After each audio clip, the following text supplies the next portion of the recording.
हमने क्या किया, पहले हम रॉ मटेरियल एक्सपोर्ट करते थे, फिर हम आगे भाई थोड़ा थोड़ा हम गुड्स भी एक्सपोर्ट कर देते हैं। अब हमारे पास सिर्फ गुड्स एक्सपोर्ट करने तक की ही चीज़ें मौजूद हैं। अब हाँ, गंदम की जो कम पैदावार हुई है, अभी कल परसों जियो के ऊपर एक खबर चल रही थी कि इस दफ़ा जो गंदम की जो ज़ेरे काश ज़मीन है वो तकरीबन 1,80,000 एकड़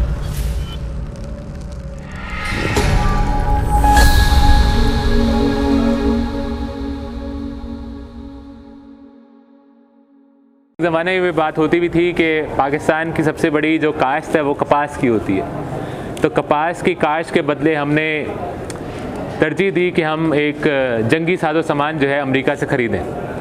जब आपकी इस तरह की वो होंगी शौक़ होंगे आपके, तो जाहिर सी बात है एक कपास एक रॉ मटेरियल है, आप उसको वैल्यू ऐड नहीं कर रहे। अब पाकिस्तान के अंदर कपास का बहरान भी आ चुका है कि आपके पास पाकिस्तान में जो मैन्युफैक्चर्ड गुड्स हैं, जो फैशन इंडस्ट्री के जो गुड्स हैं, वो बनाने के लिए भी आपके पास कपास मौजूद नहीं है। तो आहिस्ता आहिस्ता हमारे तमाम रॉ मटेरियल्स ख़त्म होने की तरफ जा रहे हैं। हालांकि हमें उसको मैन्युफैक्चरिंग को एक पूरी सप्लाई लाइन को इस्टेब्लिश करना चाहिए था।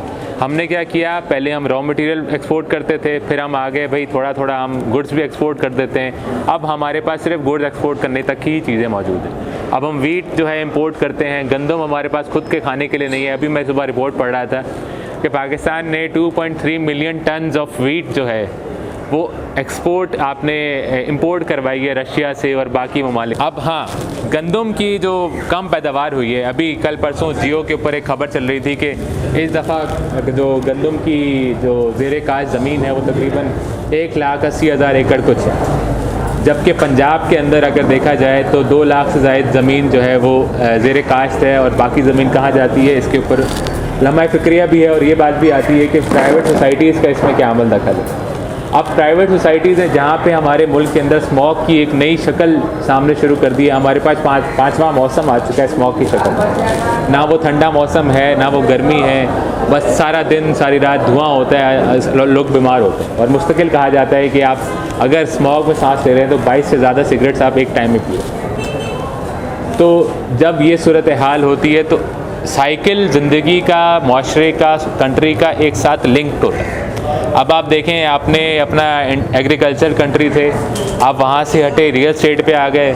इस वक्त पाकिस्तानियों ने तकरीबन 300 अरब डॉलर से ज़्यादा पैसे अपने पैसे इन्वेस्ट किए हुए रियल स्टेट के अंदर, जो कि अभी लेटेस्ट रिपोर्ट आई है। तो 300 अरब डॉलर आपने जब रियल स्टेट में इन्वेस्ट किए हुए होंगे, जब उसमें इतना ज़्यादा प्रॉफिट होगा, इतना ज़्यादा इन्वेस्टमेंट आपको नज़र आ रही होगी, तो जाहिर सी बात है एग्रीकल्चर का जो शोबा है, जो सेक्टर है, जो कि आपकी तकरीबन 23% ऑफ द जीडीपी को सपोर्ट करता है और तकरीबन आपकी 40% मैन पावर उसमें एम्प्लॉयमेंट जो है उनकी है, तो आपको एक सिस्टमेटिक चैनल नज़र आएगा कि आप आहिस्ता आहिस्ता जो है तरक्की करने के बजाय पीछे की तरफ जा रहे हैं। ये पीछे की तरफ जाने वाली बात मैं अभी रिसेंटली एक रिपोर्ट सुन रहा था जिसमें एक गरीब आदमी कह रहा था कि पावर लूम्स में वो काम करता है और वो कहता था कि मेरी आज तनख्वाह जो है 20,000 रुपये है।